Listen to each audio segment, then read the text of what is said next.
It was a quiet, sunlit morning when the engines thundered into the small town of Maple Ridge, shattering the peace that usually hung over the lonely roadside diner.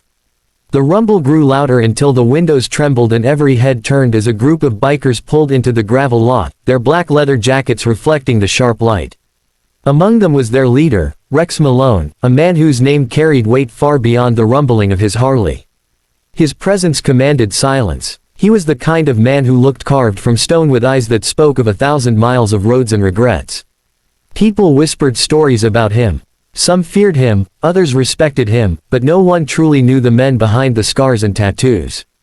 If you believe that kindness can come from the most unexpected hearts, that everyone deserves a second chance, then please take a moment to like, comment, share, and subscribe to Kindness Corner, where real stories of compassion come alive. Inside the diner, the clinking of coffee cups faded as the bikers took their seats. The waitress, her name tag read Mara, moved quietly between tables, her smile polite but weary. She was young, maybe 30, with tired eyes that held the weight of too many sleepless nights. When she leaned forward to pour coffee, Rex noticed something beneath her attempt at cheer, a faint bruise near her jawline, half covered by foundation, the kind that no makeup could fully hide. It wasn't the first time he'd seen something like that.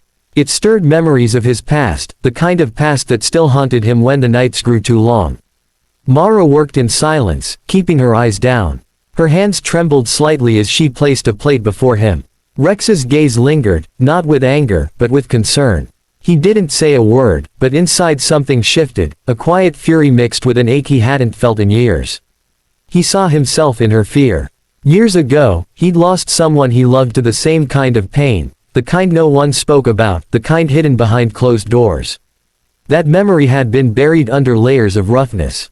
But now, standing before this bruised waitress, it clawed its way back to the surface. Outside, the sky turned gray, and the wind began to pick up dust from the lot. The other bikers laughed among themselves, but Rex wasn't listening. He watched as Mara slipped into the back kitchen, her shoulders slumped.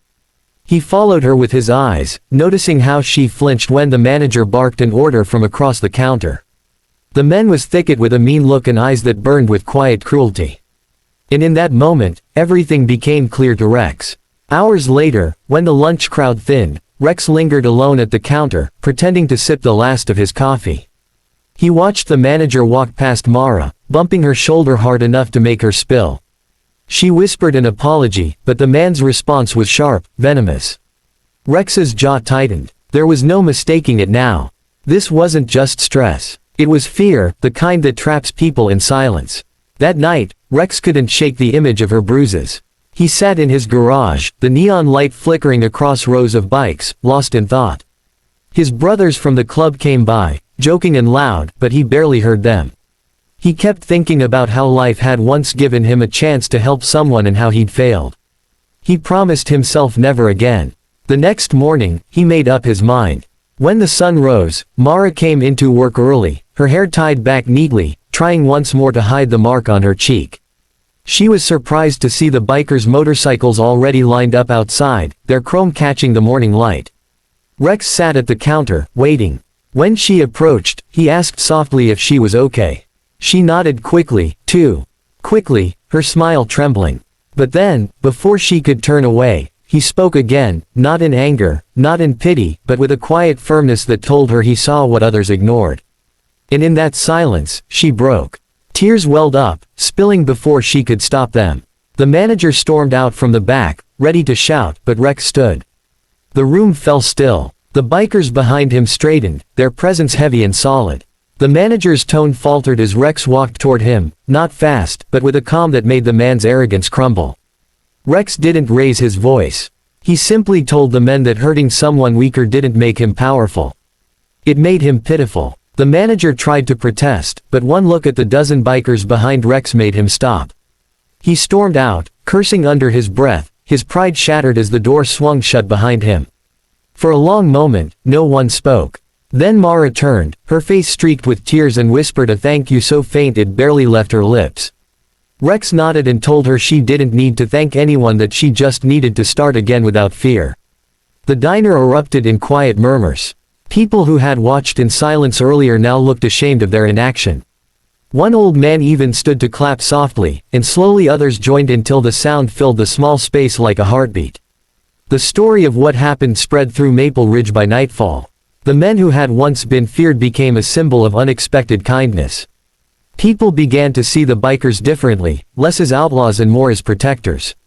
Mara left her job at the diner and found work at a small cafe across town where the owner treated her with respect.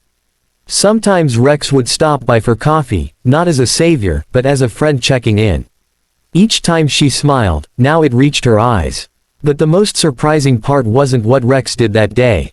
It was how it changed him. For years, he'd lived behind walls built from guilt and loss. Helping her broke something open.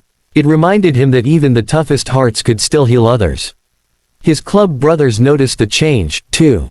They began organizing charity rides for women's shelters, food drives, and community work. What started as a single act of courage turned into a movement that softened an entire town's perception of them. One evening, months later, as the sun set over Maple Ridge, Mara stood outside the diner, now under new management, and saw a familiar line of motorcycles pass by. The leader raised a hand as he rode past, a quiet acknowledgement, a bond formed not by words but by shared humanity. She smiled, her heart full, knowing that sometimes kindness doesn't come wrapped in gentle hands. It comes roaring in on two wheels, wearing leather, and a heart that has known pain. If this story touched your heart or reminded you that real strength lies in compassion, please don't forget to like, share, and subscribe to Kindness Corner, where we celebrate the goodness that still exists in this world. Before you go, comment below. Do you believe even the toughest people can have the softest hearts? And as the last light faded behind the mountains, Maple Ridge remembered that day, not for the roar of engines, but for the silence that followed, when kindness finally spoke louder than fear.